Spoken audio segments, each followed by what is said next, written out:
Hello guys, আসসালামু আলাইকুম। আপনারা সবাই কেমন আছেন? আমি আল্লাহর রহমতে খুব ভালো নেই বললেই চলে, কারণ আমি রুম চেঞ্জ করছি।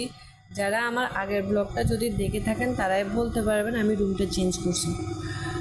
তো গাইস, আমি বলতেছি শারমিন, আমি আমার নতুন বাসায় আসলাম, তাই আমার বাসাটা অনেক অগোছালো, অনেক কি বলবো, সব কিছুই অন্যরকম সব কিছু।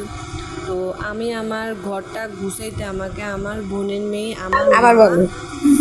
কাপড় চোপড় গুছাইতে গুছাইতে আমি ক্লান্ত হয়ে গেছি, এখন আর কোনো কথা নাই। এতগুলা কিনছো কে? তো গাইস, আমার আলমারি গুছানো কমপ্লিট হয়ে গেছে। এখন আমি আমার একটু ঘরটা গুছাই ফেলবো। ঘরটা গুছানো ও কমপ্লিট। তো আমি আমার ঘরটা এখন ঘরের লুকটা এখন আপনাদেরকে দেখাবো। তো গাইস, আপনারা যদি আমার চ্যানেলে কেউ নতুন হয়ে থাকুন, প্লিজ প্লিজ আপনাদের কাছে আমার অনেক অনেক রিকোয়েস্ট যে আমার চ্যানেলটা একটু সাবস্ক্রাইব করে দিবেন।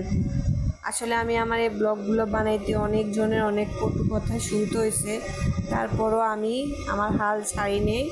আমি বানাইতেছি শুধু আপনাদের জন্য। আমার যদি কোনো ভুল ত্রুটি হয়ে থাকে আপনারা আমাকে কমেন্ট করে প্লিজ জানাবেন।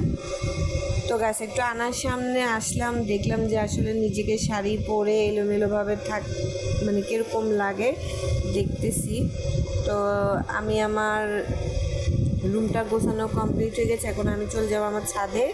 ছাদে গিয়ে একটু ঢং করবো। করতে করতে আসলে আশেপাশে সবাই তাকাই রয়েছে যে আমি আসলে কীভাবে ঢং করতেছি।